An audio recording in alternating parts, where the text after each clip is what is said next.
Welcome to Sports Spectrum, the sports and faith podcast that brings Jesus back into the conversation. Here's your host, Jason Romano.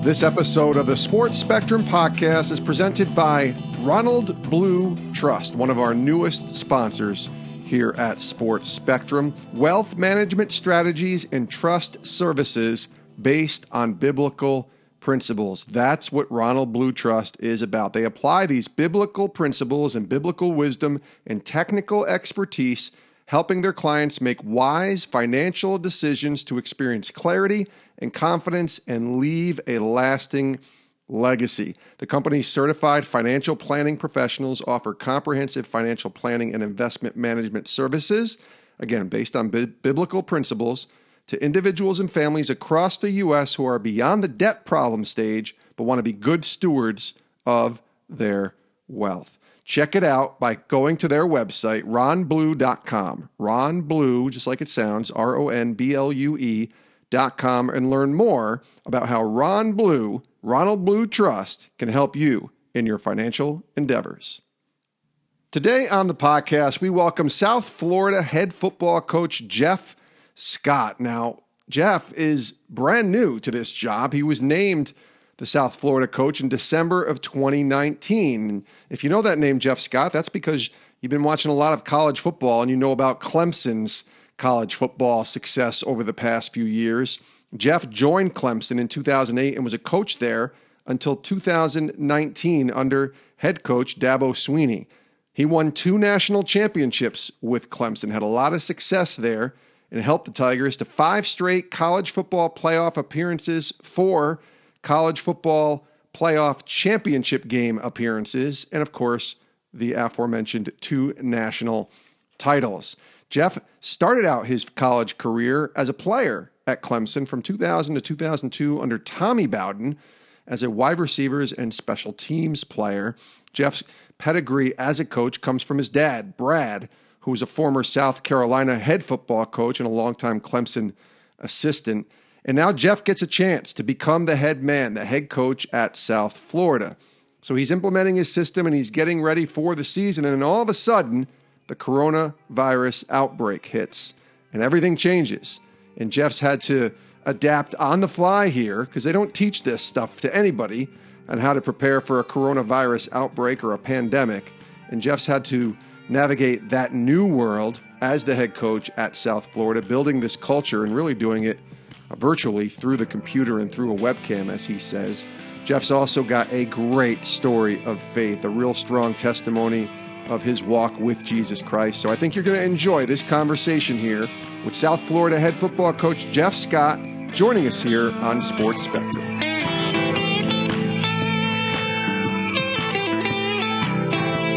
Coach Jeff Scott, welcome to Sports Spectrum.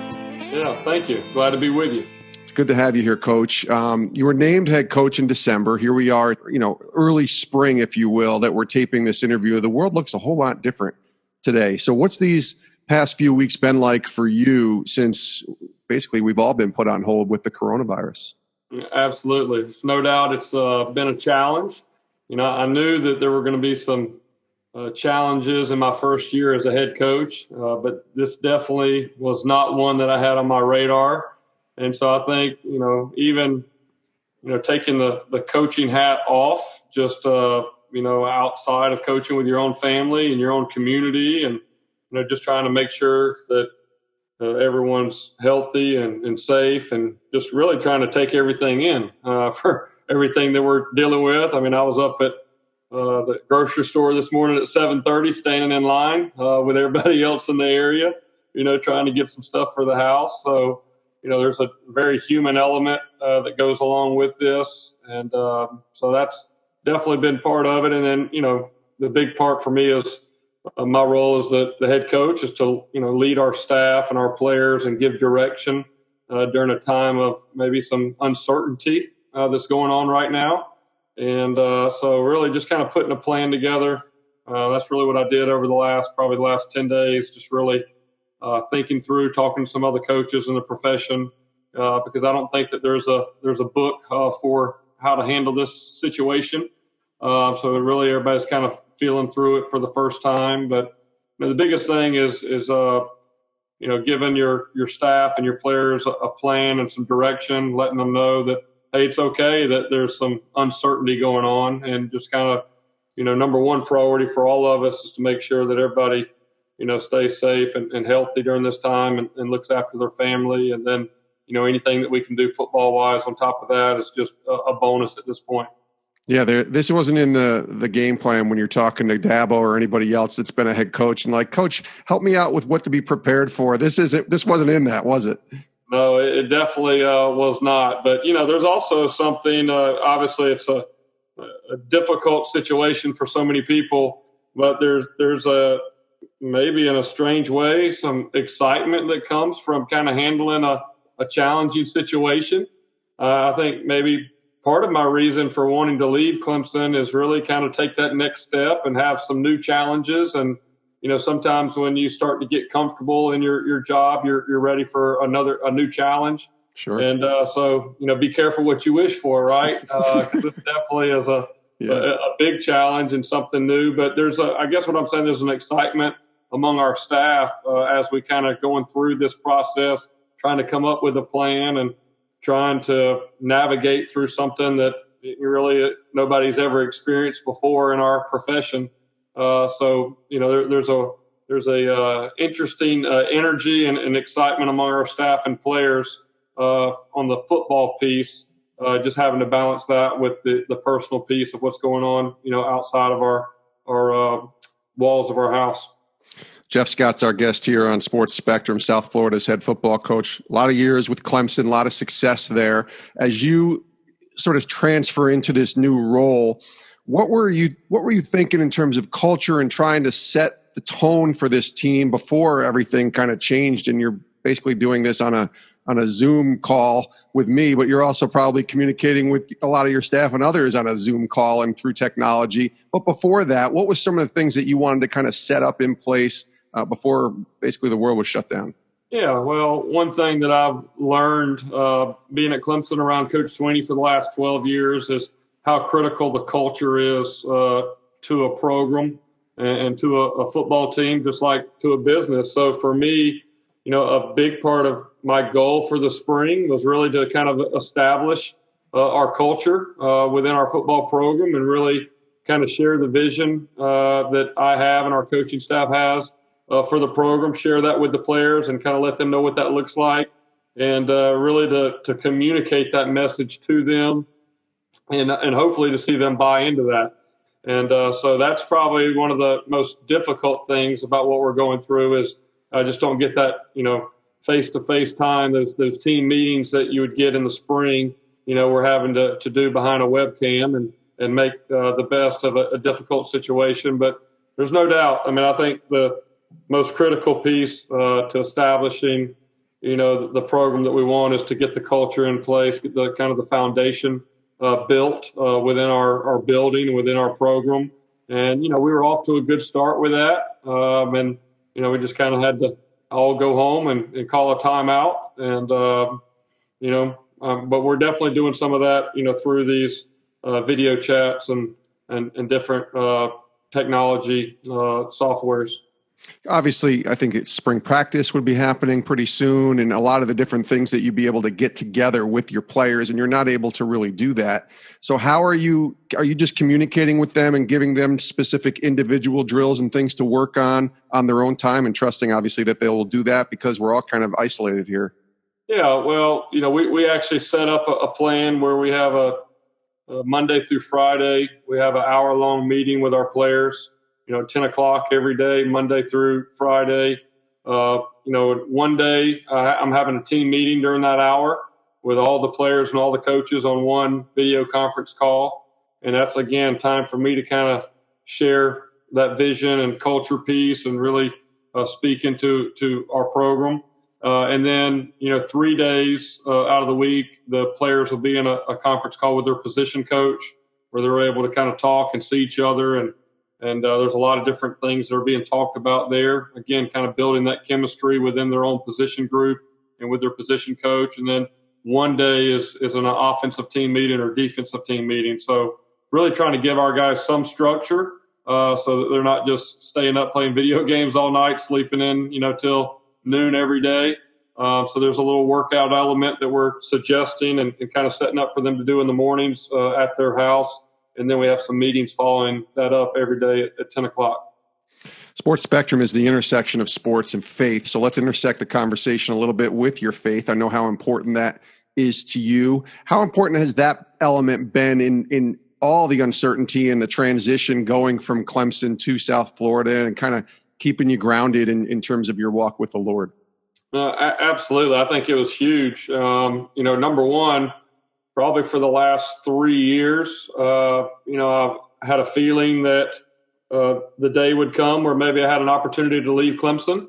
And, Clemson was not just a job to me. I mean, it really was a place that I've been connected with for the last 20 years. And when my dad got fired at South Carolina in 1993, he got hired by Clemson 3 days later.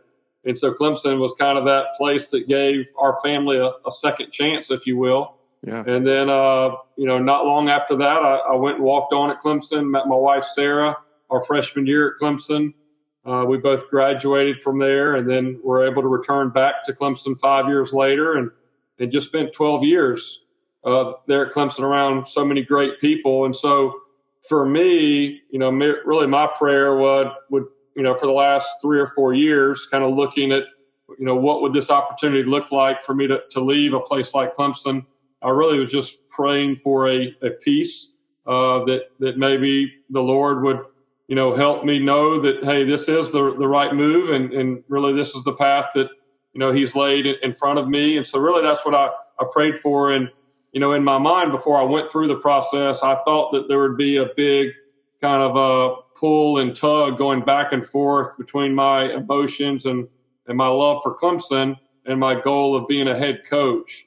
But what is so unique is literally from the night I got a phone call from Coach Swinney on a Monday night in December. We were getting ready to play in the ACC championship game that week. And about 11:30 at night, Coach Swinney called me and told me that Michael Kelly had just contacted him and had strong interest to talk to me later in the week about the South Florida job. And, really from that conversation on, there was a piece that maybe transcends all understanding, right? Yeah. And I knew, number one, that this was the right move for me, and this was, part of the Lord's plan. And I knew that it was going to happen, and I knew it was the right move. And so from that point on, even it took 4 days before I even talked to anybody out South Florida, before I talked to Michael Kelly, or even, a couple of days later, I talked to the president. But even before I talked to them, the Lord kind of put a piece around myself and my wife that this was the right move. And so I still had emotions. It was, very difficult leaving a place that you love and you've been a big part of for so many years. But it was not a tug and a pull. It really was, I never thought that you could have both, a peace and still have, natural emotions for leaving. But it was never, even when I had those strong emotions leaving Clemson, it was never, is this the right move? There was a piece that really I had prayed for, for the last 3 years, and really just kind of put it in his hands, because you can drive yourself crazy if you sit here and worry about, what your future is going to look like and what job you may have a chance to get. And really, I just kind of put it in his hands, and I said, hey, when it's time, I know you'll let me know, and that's exactly what happened. We'll get back to our conversation with Jeff Scott in just a moment, but want to tell you again about our newest sponsors, one of our newest sponsors here at Sports Spectrum and partners, Ronald Blue Trust. I love what Ronald Blue Trust is about. They serve people across the wealth spectrum, from individuals who need everyday financial advice to multi-generational families who require complex family office services to business owners who need custom consulting. And their advisors in 16 offices around the country provide a full complement of services, including bill paying, family office, financial, retirement, estate planning, cash flow and budget planning, charitable giving strategies. That's a big one, especially for us as believers. Ronald Blue Trust has your financial needs covered. Check out their website, ronblue.com, to learn more, ronblue.com, and tell them Sports Spectrum sent you. Now back to our conversation with Jeff Scott, South Florida's head football coach, joining us here on Sports Spectrum. Can you give us a little bit of story of where that faith took shape for you, and maybe share a little bit of your testimony? Sure. I think I was fortunate to grow up in a Christian household. My mom and dad, had us, my brother and I, going to church whenever we were young. And so that was what I was used to. My dad, being a college coach, really shared his faith a good bit. So I was able to see him at a young age, just kind of watch him as he kind of navigated being a coach and being a Christian, and really the influence that he could have on his players. And so that's something that, number one, I saw from my parents growing up. But really for me, and I was saved whenever I was 11 years old, and got baptized. But for me, my faith was really challenged for the first time my 10th grade year in high school. And all of a sudden I had to start making some decisions, right? And really up until that point, everything was very easy. And, maybe it was easy to kind of follow along with, what I learned at church, or maybe what I thought was the right thing to do. But, I got into a situation in high school where, I was friends with some of the players on the football team and baseball team. And they were going out and doing a lot of things that maybe I grew up knowing probably was not in the not what I was supposed to do, and not the way that I was raised. And so for the first time in my life, I kind of had a little bit of a struggle going on there. And I can remember, my dad, kind of talking to me as I was kind of going down that path with some of these friends. And, he shared a verse with me because really I was struggling. My friends were going out and partying, and a lot of my friends' parents were allowing them to do that. And so as a 10th grader, I was kind of frustrated with my dad, kind of like, hey, why aren't you cool like my other friends' parents? Why aren't you letting me go, do all these things? Why are you so strict and old school, right? And he quoted a verse to me that, it said that there's a way that seems right unto a man, but in the end leads to death. And it was trying to say that, hey, even though these things seem right, they're really not right. This is what the Bible says, and this is what we believe. And about 2 months later, I ended up losing one of my friends to an alcohol-related accident.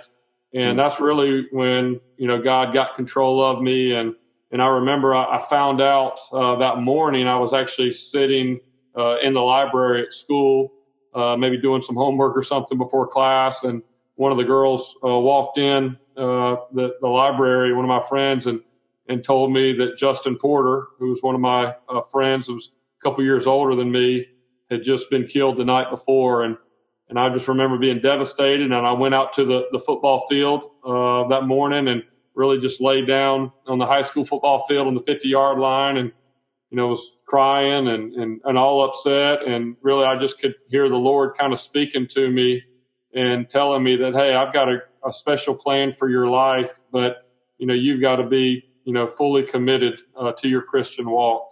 And really from that point on, that was a big moment in my life that really changed my perspective and probably my maturity in my faith. And I ended up getting involved with the Fellowship of Christian Athletes there at my high school. And really ever since that point, obviously I'm a sinner like we all are, but I think my perspective as a Christian changed, and my relationship changed. And, from that point on, I've tried to be a light for Christ, and, everywhere that I've been, everything that I've done, that's at least been a goal. I know I've failed many times, but that was really probably the biggest thing that really kind of helped the maturity in my faith. And then, from that point on, I've had a lot of great opportunities to witness through my personal life and through coaching. That's a great story. Jeff Scott's our guest here from South Florida. A couple more questions here with Coach Scott. You came to Clemson as a player.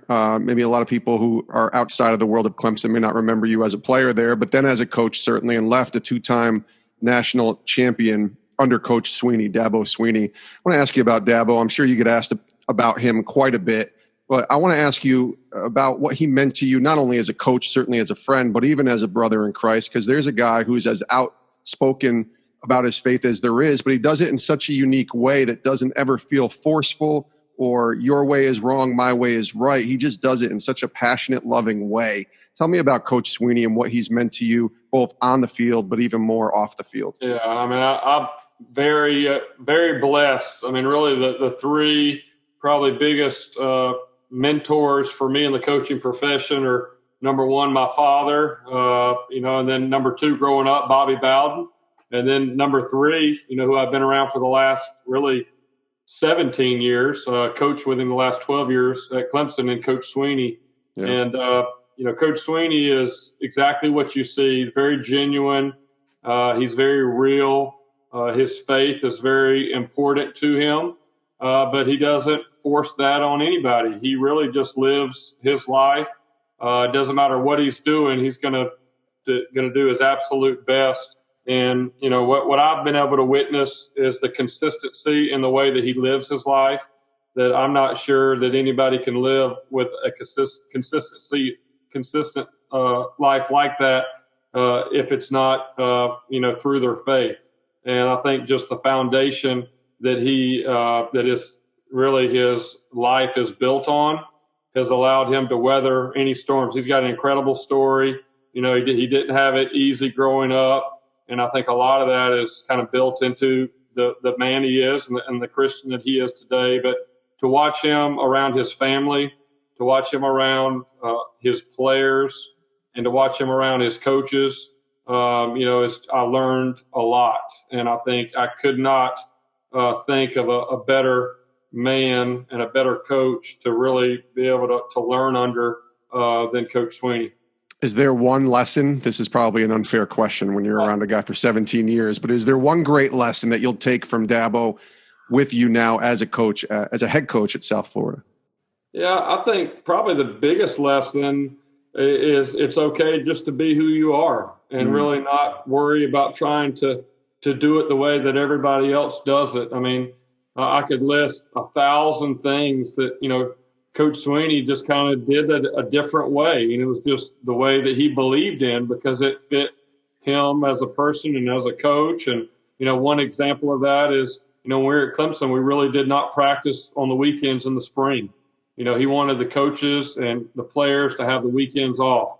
Well, up until that point, everybody in college football practiced on the weekends in the spring. That was just kind of the normal thing. Yeah. And, and so he purposely, wanted to spend time with his family, and he wanted the coaches to spend time with their families. And he really did not worry about what anybody thought on the outside. And that was years before we started winning. It's easy to look and say, well, if you win as many games as he does, you can decide, however you want to run your program, you're allowed to do it. But he really did that from the very beginning. And then, also with his faith. I mean, he did not, obviously, we all have to respect, the protocol and the separation of church and state and those type of things. You got to be very respectful for the policies that are in place. But, bottom line, he didn't change who he was when he walked in the football building every day. He lived his life in such a way that people from the outside could see there was something special about his life. And, that would give him an opportunity when people ask for him to share where his foundation and, really comes from. Coach Jeff Scott, this has been great. Thank you so much for joining us. For a while there, you were like the biggest hire to a Tampa-based football team, and then comes this other guy who's actually 3 years older than you, one Tom Brady, coming to Tampa. What was it like to see the GOAT, the quarterback of Tom Brady, coming to your new city? I'm glad that I paved the way for Tom Brady to come to Tampa. I'm sure that was a major deciding factor for him. Oh, no, I'm sure it was. It's great. I mean, I'm excited. We got the Super Bowl. It's going to be in Tampa this year. Yeah. And Tom Brady's here with the Bucs. And, there's a lot of excitement around our program also at South Florida. Obviously, we play at Raymond James Stadium as well. Yeah. But probably the funniest thing that I saw is somebody said that if Tom Brady was on our coaching staff at South Florida, he would be the third oldest coach on the entire staff. That definitely made me have to look and say, man, I got a young staff, or man, he really is a older player in the league for sure. But that's pretty incredible, and I think it'd be great for our community down here to have him in this area. Absolutely. That's wonderful. That's funny to hear that too, especially with his age. Jeff, this has been great. Last question, and we ask this to all of our guests. What are you learning from God now? We're all in this sort of weird season of life with so much uncertainty. The Lord teaches us something new every day. I think we have obviously many lessons over our journeys as believers. What's the Lord showing you? What's he teaching you right now? I think, the biggest thing that he's teaching me is that, things of this world can be taken away very easy. Yeah. And that, if we put our dependence, literally I was standing in line this morning at 7:30, waiting in line so I could buy toilet paper. Did you get the toilet paper, Jeff? Did you get it? I did. Yeah, I've got enough to last at least for 2 weeks. And then I have to get on social media and see if I could get a friend to help me out. But literally I was sitting there thinking, like, how humbling of an experience is this? Right. Doesn't matter, how much money you have, and none of those things matter. And then you're watching, with this virus that's going on, it knows, really, it doesn't matter how much money you have, who you are, what type of, rank you have, or none of that stuff matters. And really, I think it just shows that, we're here for a vapor. We're not here very long. And, to me, I think we were in a Bible study earlier this week, and our chaplain was talking about, this is kind of a timeout, right? For us, this is the way we should look at it. Sometimes you get in a game and you're going, and maybe you lose some momentum or something happens, and you kind of call a timeout and just get everybody in the huddle and just kind of think, yourself. And so that's really what I've challenged myself and my family and my coaching staff when I've talked to them is, hey, let's just kind of take a timeout and reflect maybe what our priorities are, and maybe, how we can improve things in our life, in our personal life, in our spiritual life, and in our professional life. And I think it's good to take a time out every once in a while. And that's kind of the way that I'm approaching this, and, just trying to find a way to, improve in every area of my life. Coach Jeff Scott from South Florida. Listen, this has been great. Thanks so much for your time, for being generous with your time. Thanks for sharing your faith story as well. And we'll be watching this fall. Hopefully we're back and we're playing like normal, but who knows what's going to happen. But either way, it sounds like you got a good head on your shoulders and you got a great staff there at South Florida. Thanks for joining us, Coach. Really appreciate it. Absolutely. Great to be with you. And many thanks to Jeff Scott, South Florida's head football coach. We'll see what this looks like in the fall. We don't even know if football will be back to the way it needs to be, but we're hoping that it does, and we're hoping Coach Jeff Scott has a great season with South Florida. Really appreciate him. You can check out him on Twitter at Coach_Jeff Scott, and you can learn more about the South Florida Bulls by going to their website, gousfbulls.com. Jeff Scott joining us here on Sports Spectrum. Many thanks to him. Many thanks to our sponsors, Ron Blue Trust as well. Ronald Blue Trust. Check out their website, ronblue.com, to learn more about the great work they're doing to help you in your financial endeavors. ronblue.com. We also thank you for listening to this episode. We want to direct you to our website to see all of our content here at Sports Spectrum. Simply go to sportsspectrum.com. sportsspectrum.com. That's the place to find all of our content, including a daily devotional, articles all day long on the intersection of sports and faith, and every single podcast here at Sports Spectrum is all available at sportsspectrum.com. Thanks so much for listening, and we'll see you next time right here on Sports Spectrum's podcast. I hope you all have a great rest of your day, and stay safe.